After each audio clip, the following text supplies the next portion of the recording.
স্বাগতম তোমাদের প্রিয় চ্যানেল অধ্যয়ন শুরু করার আগে বইটি খুলে রাখুন আর আমার সাথে পড়তে থাকুন। আমাদের এই ছোট্ট চ্যানেলটি সাবস্ক্রাইব করতে ভুলবেন না। চলুন শুরু করি। General elections, December 1945.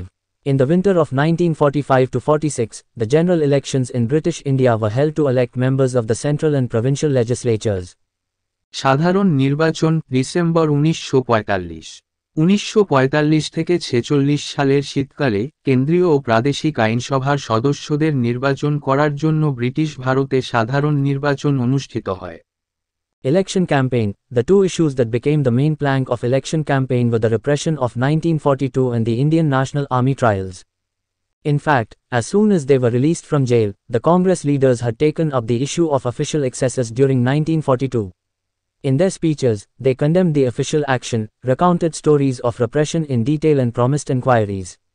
The rising crescendo of demand for inquiries gravely demoralized the services.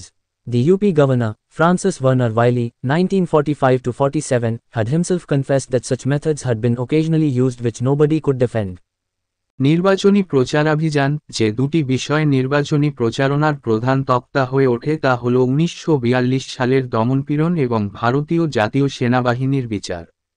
প্রকৃতপক্ষে জেল থেকে মুক্তি পাওয়ার সাথে সাথেই কংগ্রেস নেতারা 1942 সালে সরকারি বাড়াবাড়ির বিষয়টি তুলে ধরেছিলেন। তাদের বক্তৃতায় তারা সরকারি পদক্ষেপের নিন্দা করেছিলেন, দমনপীড়নের গল্পগুলি বিস্তারিতভাবে বর্ণনা করেছিলেন এবং তদন্তের প্রতিশ্রুতি দিয়েছিলেন। অনুসন্ধানের চাহিদার ক্রমবর্ধমান ক্রেসেন্ডো পরিষেবাগুলিকে মারাত্মকভাবে হতাশ করেছে। ইউপি গভর্নর ফ্রান্সিস ভার্নার ওয়াইলি 1945 থেকে 47 নিজেই স্বীকার করেছিলেন যে এমন পদ্ধতিগুলি মাঝে মাঝে ব্যবহার করা হয়েছিল যা কেউ রক্ষা করতে পারেনি। The Indian National Army question taken up by the Congress most caught the imagination of the people. In its first post-war session held in Bombay, 21-23 September 1945, the AICC adopted a resolution declaring its support for the cause. The Congress party took up the defense of the Indian National Army prisoners, and loyal leaders such as Bhulabhai Desai, Tej Bahadur Sapru, K.N. Kadju, Nehru and Asaf Ali appeared in court during the historic Red Fort trials. Read more about Indian National Army trials later in this chapter.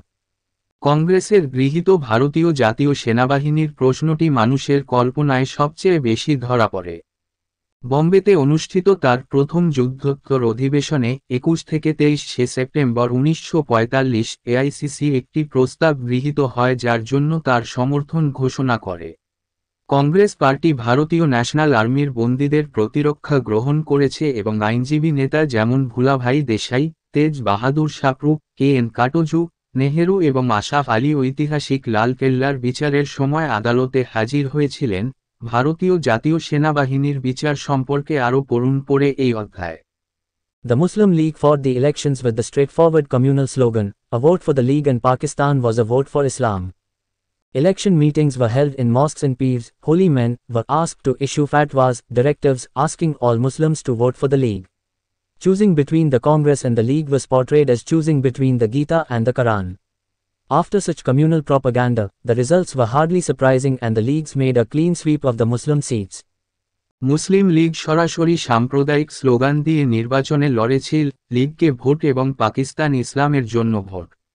মসজিদে নির্বাচনী সভা অনুষ্ঠিত হয় এবং পীরদের, পবিত্র পুরুষদের ফতোয়া, নির্দেশ জারি করতে বলা হয় যাতে সকল মুসলমানকে লীগকে ভোট দিতে বলা হয়।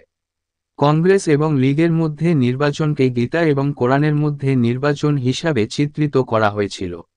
এই ধরনের সাম্প্রদায়িক প্রচারের পরে ফলাফলগুলি খুব কমই আশ্চর্যজনক ছিল এবং লীগগুলি মুসলিম আসনগুলি পরিষ্কার করে। Election results. Muslim League was in a favorable position. It had been able to attract the bulk of the Muslim masses thanks to government patronage and its religious cry of Islam in danger.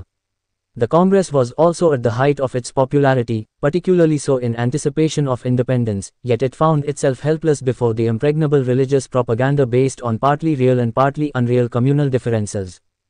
নির্বাচনের ফলাফল মুসলিম লীগ সুবিধাজনক অবস্থানে ছিল। এটি সরকারি পৃষ্ঠপোষকতা এবং ইসলাম in danger এর ধর্মীয় চিৎকারের কারণে বেশিরভাগ মুসলিম জনসাধারণকে আকর্ষণ করতে সক্ষম হয়েছিল। কংগ্রেসও তার জনপ্রিয়তার শীর্ষে ছিল, বিশেষত স্বাধীনতার প্রত্যাশায়, তবুও আংশিক বাস্তব এবং আংশিকভাবে অবাস্তব সাম্প্রদায়িক পার্থক্যের উপর ভিত্তি করে দুর্ভেদ্য ধর্মীয় প্রচারের সামনে নিজেকে অসহায় মনে করেছিল। Congress performance. Indian National Congress emerged as the largest party. The Congress swept the polls in the general, non-Muslim constituencies, securing 91.3% votes. In the centre, it won 57 out of 102 seats in the Central Legislative Assembly. In the provinces, it obtained a majority and formed ministries in all provinces except in Sindh, Punjab and Bengal. Thus, the Congress ministries were formed in Assam, NWFP, UP, CP, Bihar, Orissa, Bombay and Madras. কংগ্রেসের কর্মক্ষমতা। ভারতীয় জাতীয় কংগ্রেস বৃহত্তম দল হিসাবে আবির্ভূত হয়েছে। কংগ্রেস সাধারণ অমুসলিম নির্বাচনী এলাকায় 91.3% ভোট পেয়ে ভোটে জয়লাভ করেছে। কেন্দ্রে, এটি কেন্দ্রীয় বিধানসভার 102টি আসনের মধ্যে 57টি জিতেছে। প্রদেশগুলিতে এটি সংখ্যাগরিষ্ঠতা অর্জন করে এবং সিন্ধু, পাঞ্জাব এবং বাংলা ছাড়া সমস্ত প্রদেশে মন্ত্রিসভা গঠন করে। এইভাবে আসাম, এনডব্লিউএফপি, ইউপি, সিপি, বিহার, উড়িষ্যা, বম্বে এবং মাদ্রাজে কংগ্রেসের মন্ত্রিসভা গঠিত হয়। League's performance. The All India Muslim League was equally successful in Muslim constituencies, polling 86.6% of the Muslim votes. In the centre, it won all the 30 Muslim seats in the Central Legislative Assembly. In the provinces, it grabbed 443 out of 509 Muslim seats in the provinces. However, on the whole, the League suffered a heavy blow. Of the 11 provinces, it could form ministries only in Sindh and Bengal, that too with official and European support. The League lost NWFP and Assam to the Congress and also failed to dislodge the Unionists from Punjab. লীগের performance. All India Muslim League মুসলিম নির্বাচনী এলাকায় সমানভাবে সফল হয়েছিল, মুসলিম ভোটের 86.6% vote পেয়ে। কেন্দ্রে, এটি কেন্দ্রীয় আইনসভার 30টি মুসলিম আসনের সবকটি জিতেছে। প্রদেশগুলিতে, এটি প্রদেশগুলিতে 509টি মুসলিম আসনের মধ্যে 443টি দখল করে। তবে সার্বিকভাবে লীগ প্রবল ধাক্কা খেয়েছে। 11টি প্রদেশের মধ্যে এটি শুধুমাত্র সিন্ধু ও বাংলায় মন্ত্রণালয় গঠন করতে পারে, তাও সরকারি ও ইউরোপীয় সমর্থনে। লীগ এনডব্লিউএফপি এবং আসামকে কংগ্রেসের কাছে হারায় এবং পাঞ্জাব থেকে ইউনিয়নবাদীদের উচ্ছেদ করতেও ব্যর্থ হয়। In the Punjab, though the Muslim League was the largest single party, it could not form a government and instead a coalition ministry was formed there of the Congress, the Akali Sikhs and the Unionists under the leadership of Malik Khizr Hayat, leader of the Unionist Party. পাঞ্জাবে, যদিও মুসলিম লীগ বৃহত্তম একক দল ছিল, এটি একটি সরকার গঠন করতে পারেনি এবং পরিবর্তে সেখানে কংগ্রেস, আকালি শিখ এবং ইউনিয়নবাদীদের নেতা মালিক খিজর হায়াতের নেতৃত্বে একটি জোট মন্ত্রক গঠিত হয়েছিল। Result analysis. It must be remembered that the League's support base had hardly been tested in India. Elections were held on the basis of separate electorates under which only Muslims could vote for candidates for Muslim seats. Congress, which was ideologically committed to finding a common cause across the diversity of India's people, found it extremely difficult to outbid parties seeking the votes of a single religious community. Thus, the Congress party faced unequal competition in Muslim constituencies. Even the franchise was severely restricted, barely 10% of the total population. Hence, it is difficult to say what could have happened had the elections been held on the basis of adult franchise, especially keeping in view future developments. Congress success in 1951 elections, the League's reverses in East Pakistan and its failure to control events even in West Pakistan. ফলাফল বিশ্লেষণ। এটা মনে রাখতে হবে যে লীগের সমর্থন ভিত্তি ভারতে খুব কমই পরীক্ষা করা হয়েছিল। পৃথক নির্বাচকমণ্ডলীর ভিত্তিতে নির্বাচন অনুষ্ঠিত হয়েছিল যার অধীনে শুধুমাত্র মুসলিমরা মুসলিম আসনের প্রার্থীদের ভোট দিতে পারত। কংগ্রেস, যা ভারতের জনগণের বৈচিত্র্যের মধ্যে একটি সাধারণ কারণ খুঁজে বের করার জন্য আদর্শগতভাবে প্রতিশ্রুতিবদ্ধ ছিল, একটি একক ধর্মীয় সম্প্রদায়ের ভোট চাওয়া দলগুলিকে ছাড়িয়ে যাওয়া অত্যন্ত কঠিন বলে মনে হয়েছিল। এইভাবে কংগ্রেস দল মুসলিম নির্বাচনী এলাকায় অসম প্রতিযোগিতার সম্মুখীন হয়। এমনকি ভোটাধিকারটি মারাত্মকভাবে সীমাবদ্ধ ছিল, মোট জনসংখ্যার মাত্র 10%।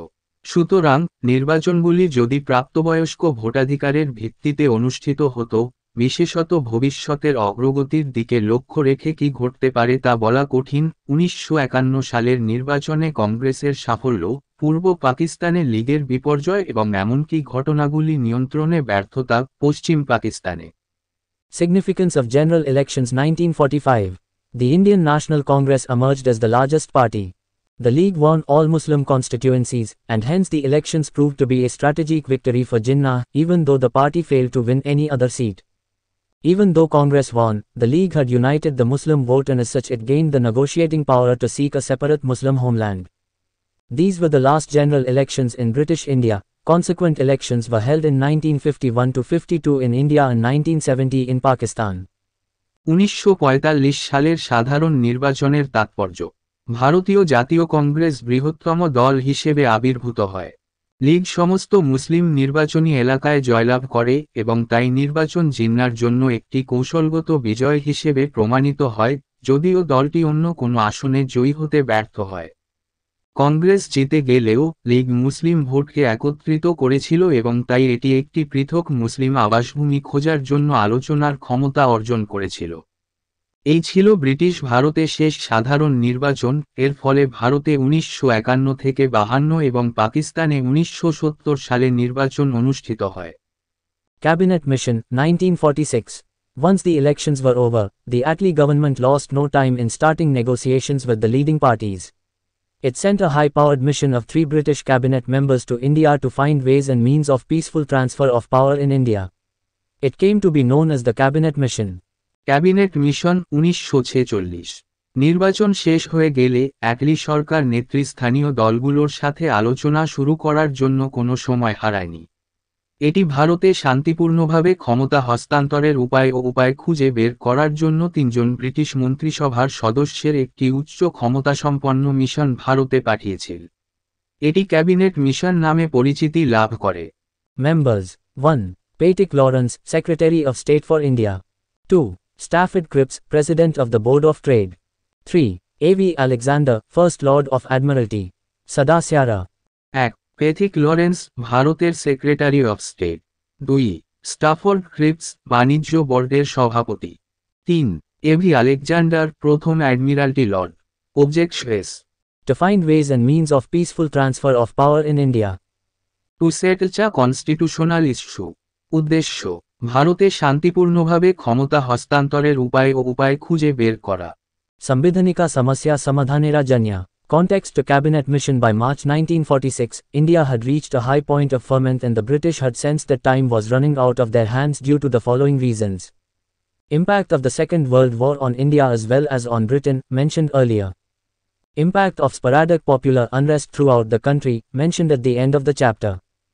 Congress rule in provinces had also proved to be a big morale booster. As per the British policy of conciliation and repression, this was once again the time for conciliation. But after failure of Cripps' mission, there was little left to offer except independence. The British Indian government had realized that a settlement was necessary to avert another mass movement and to ensure good future Indo-British relations. Cabinet মিশনের প্রেক্ষাপট: 1946 সালের March নাগাদ ভারত উত্তেজনার উচ্চ পর্যায়ে পৌঁছেছিল এবং ব্রিটিশরা বুঝতে পেরেছিল যে নিম্নলিখিত কারণে সময় তাদের হাতের বাইরে চলে যাচ্ছে। ভারত তথা ব্রিটেন উপর দ্বিতীয় বিশ্বযুদ্ধের প্রভাব আগে উল্লেখ করা হয়েছে। সারা দেশে বিক্ষিপ্ত জনপ্রিয় অস্থিরতার প্রভাব অধ্যায়ের শেষে উল্লেখ করা হয়েছে। প্রদেশগুলিতে কংগ্রেসের শাসনও একটি বড় মনোবল বৃদ্ধিকারী হিসাবে প্রমাণিত হয়েছিল। ব্রিটিশদের সমঝোতা এবং দমন নীতি অনুসারে এটি আবারও সমঝোতার সময় ছিল। কিন্তু ক্রিপস মিশনের ব্যর্থতার পর স্বাধীনতা ছাড়া আর কিছু বাকি ছিল না। ব্রিটিশ ভারত সরকার বুঝতে পেরেছিল যে আরেকটি গণ আন্দোলন এড়াতে এবং ভালো ভবিষ্যতের ভারত ব্রিটিশ সম্পর্ক নিশ্চিত করার জন্য একটি মীমাংসা প্রয়োজন। By now, the British policy makers had realized that the British rule of the previous style could no longer be sustained. Hence, the overreaching aim of the British leaders now was to ensure a graceful withdrawal from India, peaceful transfer of power and good future Indo-British relations. The stage was now left to the 3 actors: the British, the Congress and the Muslim League, to decide the future of India. Let us see what each wanted. এতদিনে British নীতিনির্ধারকেরা বুঝতে পেরেছিলেন যে আগের ধারার British শাসন আর টিকিয়ে রাখা যাবে না। তাই এখন ব্রিটিশ নেতাদের অতিপ্রকাশিত লক্ষ্য ছিল ভারত থেকে একটি সুন্দর প্রত্যাহার, শান্তিপূর্ণভাবে ক্ষমতার হস্তান্তর এবং ভালো ভবিষ্যৎ ভারত ব্রিটিশ সম্পর্ক নিশ্চিত করা। মঞ্চটি এখন ভারতের ভবিষ্যৎ নির্ধারণের জন্য ব্রিটিশ, কংগ্রেস এবং মুসলিম লীগ 3 অভিনেতার হাতে ছেড়ে দেওয়া হয়েছিল। আসুন দেখি প্রত্যেকে কি চায়। British. The British wanted to leave behind a weak India, divided in whichever way possible to make way for the neo-colonialists. ব্রিটিশরা নব্য ও উপনিবেশিকদের জন্য পথ তৈরি করার জন্য যে কোনো উপায়ে বিভক্ত একটি দুর্বল ভারতকে পিছনে ফেলে যেতে চেয়েছিল। এখানেই এই ভিডিওটি শেষ করলাম। পরবর্তী ভিডিওতে আমরা বাকিটা পড়ব।